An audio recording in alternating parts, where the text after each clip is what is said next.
Eu venho falar de uma coisa que ando a trabalhar há mais de 20 anos, que são as microalgas. Imagino que para muitos de vocês é um tema que não conhecem, outros certamente já se cruzaram com as microalgas, e eu tenho alguns objetivos para a conversa, para a partilha que vou ter convosco hoje. Uma delas é que vocês fiquem a conhecer um bocadinho deste fantástico mundo verde que eu vou partilhar convosco. Portanto, não é propriamente exatamente.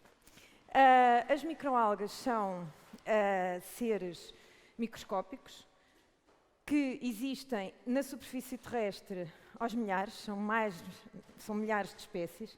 Poucas estão conhecidas na alimentação, poucas estão estudadas e muito poucas são usadas na alimentação humana.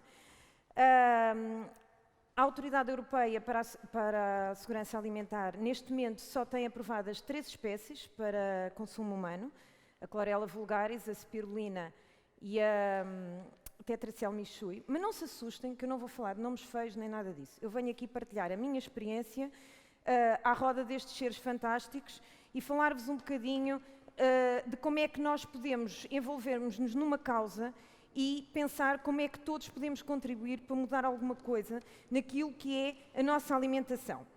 Ora bem, eu podia começar a falar um bocadinho sobre sustentabilidade. Ficava bem, mas não o vou fazer. Nós estamos em plena campanha eleitoral e este é o tema comum a todos os políticos em campanha. E, portanto, não vou debater aqui questões de sustentabilidade. Parte do princípio que todos sabemos o que é e o que importa. Portanto, não vou falar de sustentabilidade. Vou falar de algumas coisas que nos preocupam, vou falar da questão da alimentação. Portanto, vou-me centrar na alimentação. Nós estamos a caminhar, eu não vou também apresentar-vos teorias sobre, enfim, o drama que vamos todos viver daqui a 30 anos, resultado das alterações climáticas, etc. Já todos ouviram falar disso. Há teorias mais catastróficas, outras menos. Até há quem nem acredite nas alterações climáticas, é uma verdade. Mas há uma coisa que é certa. O nosso planeta está a mudar, os recursos estão a mudar, a escassez hídrica, a escassez de biodiversidade, a escassez de terra arável, faz-nos pensar o que é que nós vamos fazer. Há aqui um fator que nós não conseguimos controlar, que é o crescimento demográfico. Esse é acentuado e os estudos, sejam eles quais forem, há muitos cenários, apontam que daqui por 30 anos nós vamos ter mais de 9 mil milhões de pessoas para comer no nosso planeta. Nós hoje somos pouco mais de 7 mil milhões. Então, é muita boca para comer e se os recursos são cada vez mais escassos, nós temos que pensar em alternativas. Podemos não fazer nada e depois logo se vê. É uma opção. Já fizemos isso ao longo dos anos em várias coisas, mas penso que as pessoas que pensam sobre estas coisas querem fazer alguma coisa. Eu acredito nos jovens, acredito na vossa capacidade de mudança e é por isso que aqui venho partilhar convosco uma alternativa. Há imensas. Aquelas que vêm logo à vossa cabeça são, indústria alimentar, imenso desperdício. Reparem que nós desperdiçamos mais de 30% daquilo que produzimos. Num cenário onde a produção agrícola não vai acompanhar as necessidades que nós vamos ter em termos de comida, isto parece uma anedota, desperdiçar mais de 30% daquilo que se produz. Portanto, atenção ao desperdício. Já todos ouvimos isto, não vou abordar este tema. Depois podemos pensar em alterar os nossos hábitos alimentares. Aqui vou-vos desafiar a alterá-los através das microalgas que já vou falar. Mas há mais coisas a fazer, não é só comer microalgas. Vocês têm que mudar o conceito de alimentação. Nós temos, não são vocês, somos nós. Até aqui nós aprendemos todos nos livros que era importante ter uma alimentação saudável. Hoje temos que juntar aqui mais uma palavra, saudável e sustentável. Ou seja, temos que nos preocupar connosco e com aqueles que nos rodeiam e com o meio ambiente. Eu não vou entrar aqui na polémica da carne de vaca. Estes últimos dias têm sido muito animados sobre essa polémica, há muitas opiniões. É outra coisa que eu não vou falar. Se cá não falo de nada, já são tantas que eu não vou falar. Depois também há outras estratégias. Comermos produtos de proximidade, a produção local. É importante nós investirmos, os produtos não andarem a passear, a correr o planeta, andarmos todos a ter esforços enormes para andarmos a enriquecer a nossa dieta. Venho outra vez com a história do abacate, que vem de lá de trás do sol posto, de outro continente, e que tem uma pegada ecológica enorme, mas porque sabemos que nos faz bem, vai de comer abacate. Como isso, outros alimentos. Não vou falar disso, mas afinal o que é que eu vos vou falar? Bem, então eu vou-vos falar de uma coisa que são recursos que nós temos no planeta e que são pouco explorados e que estão subexplorados e que nós podemos tirar partido deles. Porque isso sim está muito nas vossas mãos e está na consciência e na capacidade de cada um conseguir fazer mudar, ok? Então, há muitos recursos. Todos nós sabemos que hoje em dia nós deixámos de comer algumas coisas que se comiam na antiguidade e que se comiam até no tempo dos nossos avós. Ainda no outro dia comi uma sopa de beldroegas fantástica, já ninguém come beldroegas. Vocês cá nem sabem o que é. Há imensas coisas que nós deixamos de comer ao longo do tempo e que depois mais tarde vamos buscar. Ora bem, porquê as microalgas? O que é isto com este aspecto fantástico, verde, colorido? São micro-organismos que fazem fotossíntese, são fotossintéticos e têm a capacidade de captar o dióxido de carbono, que é produzido, produzirem o seu alimento, produzirem matéria orgânica e libertar oxigênio para a atmosfera. São nossos aliados na mitigação do CO2. Só que, eu não sei se vocês sabem, que mais de 50% do oxigênio atmosférico do nosso planeta é produzido por microalgas. Isto é uma responsabilidade enorme para uns seres tão pequeninos, ok? Pronto, e só por isso já chegava à conversa. Vamos comer porque elas são boas, tal. Não chega. As microalgas têm uma particularidade. Acumulam quantidades elevadíssimas de proteína. Nós temos algumas espécies que podem acumular cerca de 70% de proteína. É brutal. Associada à acumulação de proteína, produzem outros ingredientes bioativos. Eu prometi que não ia usar palavrões, mas bioativos é normal. São ingredientes que têm um efeito benéfico no nosso organismo, como os ácidos gordos poliinsaturados, como antioxidantes, como substâncias anti-inflamatórias. Portanto, o consumo de microalgas tem também esta particularidade de ter um conjunto de compostos que têm um benefício direto na nossa saúde. Certo? Portanto, já estão aqui a perceber que temos aqui um elemento-chave que nos pode ajudar a ter uma alimentação saudável e sustentável. E vocês dizem, isto é novo, que engraçado, nunca tinha pensado nisto. Não é nada novo, isto é antiquíssimo. Há milhares de anos que se consomem microalgas em várias zonas do planeta. Os povos orientais têm as microalgas como elemento essencial da sua dieta e há muitas histórias sobre o consumo de microalgas ao longo do tempo. Não sei se vocês sabem, mas quando os Estados Unidos fizeram um embargo ao Japão na Segunda Guerra Mundial, os japoneses, que comem tudo o que podem, por razões óbvias da sua estrutura e da sua geografia, salvaram o Japão da fome pelo consumo de microalgas. Dedicaram-se à produção de microalgas e ao consumo das mesmas. E há vários escritos sobre isso, em que o Japão conseguiu sobreviver ao embargo graças ao consumo das microalgas. Nós esquecemos-nos às vezes destas lições que a história nos dá e estamos sempre a tentar inventar a roda, quando a roda já foi inventada há muitos anos. Ora bem, hoje em dia, em algumas populações em África, por exemplo no Chad, há uma coisa muito engraçada, que as populações locais dedicam-se à produção de spirulina. Eu há bocado disse que a spirulina era uma microalga, podem estar aqui biólogos, não haja confusão. A spirulina é uma cianobactéria, que agora recentemente até teve uma alteração de nomenclatura e tem o nome bonito de Arthrospira platensis.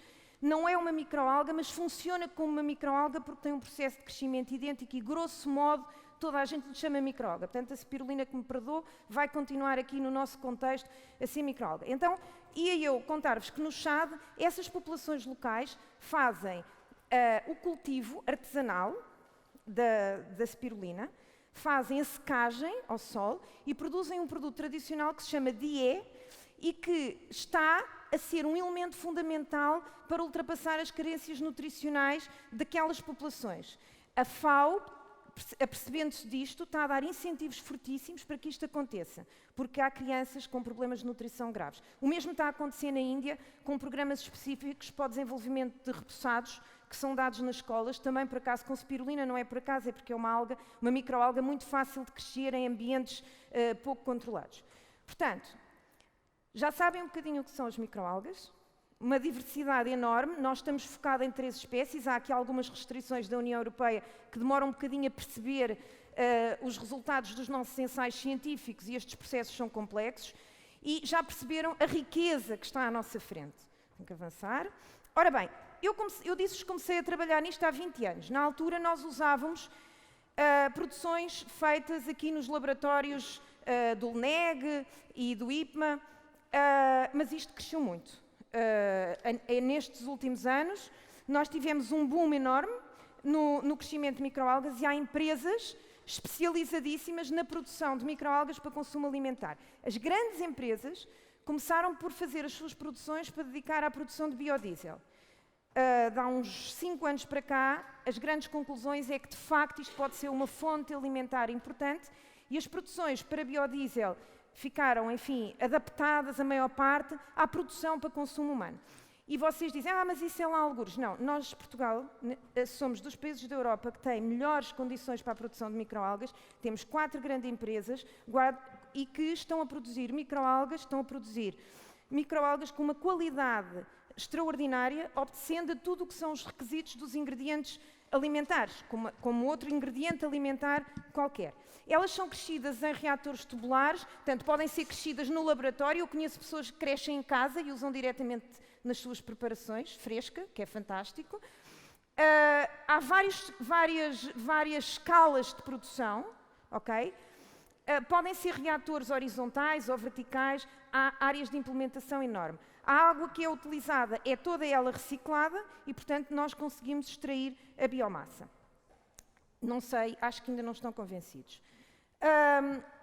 Nós, aqui no ISA, temos uma grande equipa que trabalha há mais de 20 anos neste assunto, temos produzido muito trabalho, e só agora, passado este tempo todo, é que estamos a começar a ser solicitados pelas indústrias com um interesse enorme neste tipo de ingrediente. E porquê? 20 anos é muito tempo para a indústria perceber. Porque eu acho que nem sempre as estratégias que nós usamos são as mais adequadas. Nós, investigadores, estamos muitas vezes preocupados com perceber o que é que elas fazem, o que é que elas têm, quais são os benefícios, mas isto tem que passar para o consumidor, tem que passar para vocês. Eu vou-vos contar uma experiência, muito rapidamente, uma experiência que estou a ter há 2 anos e que vai se prolongar por mais alguns anos, num projeto que se chama Algae to Future, que é um projeto que envolve 26 parceiros internacionais, Japão, Bélgica, Holanda, enfim, imensos, não vou dizer todos, empresas, universidades e não só, e que é liderado pela Noruega. A Noruega está a acreditar imenso nesta conversa que eu hoje estou aqui a trazer, ou seja, que é possível tornar isto realmente uma fonte alimentar sustentável e que faça parte dos nossos dias. E qual é a diferença de trabalhar aqui? E é isto que eu vos queria... Esta é a principal mensagem.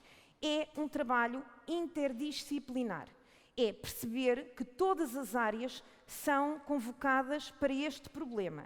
Que não são engenheiros alimentares, não são nutricionistas, não são bioquímicos, não são engenheiros agrónomos, porque isto é uma new crop, é uma nova cultura, e vocês, alguns engenheiros agrónomos, têm que também perceber isso, mas somos todos envolvidos neste problema.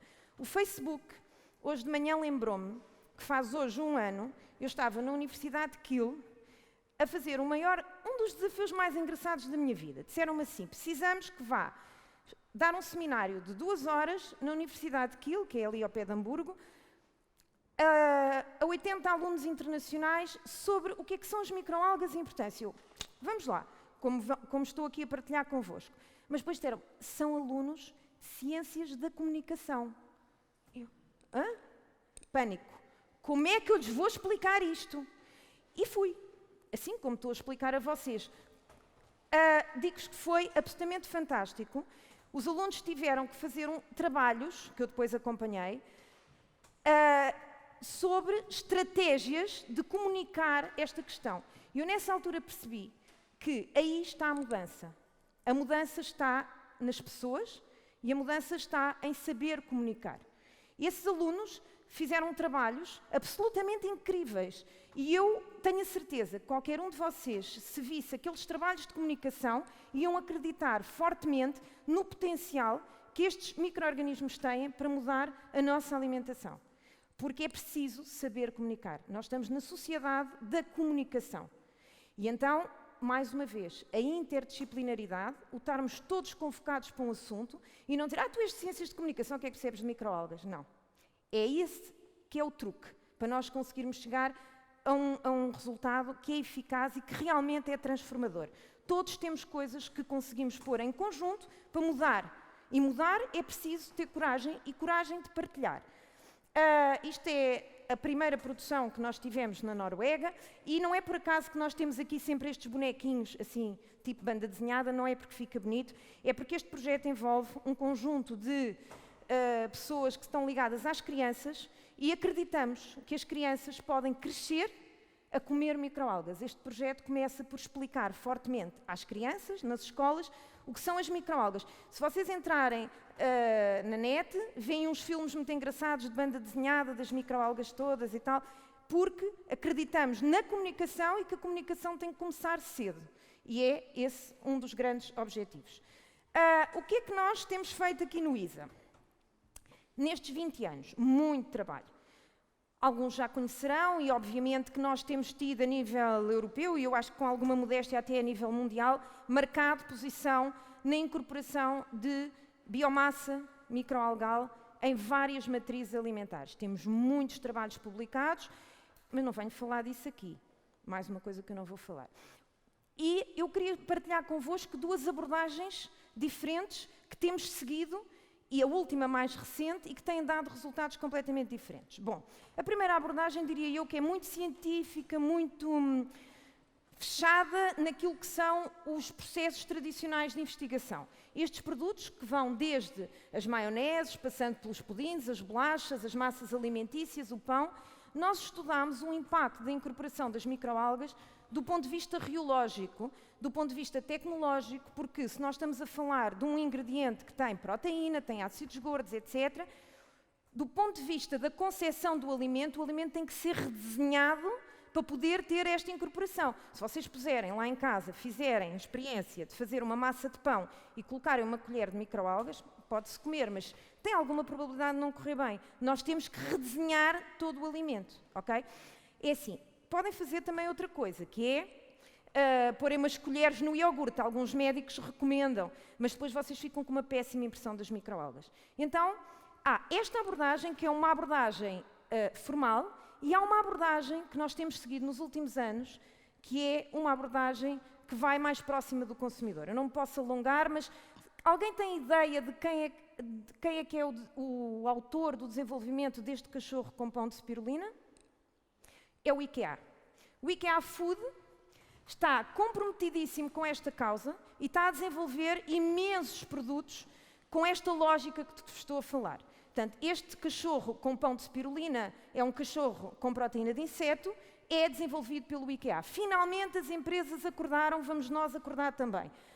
Nós temos uma ligação muito forte entre a engenharia alimentar e as ciências gastronómicas e os nossos alunos e os nossos colaboradores têm sido chamados a este propósito. Este é um menu que foi desenvolvido aqui, todo testado internacionalmente, com Chlorella vulgaris e que foi desenvolvido na área das ciências gastronómicas.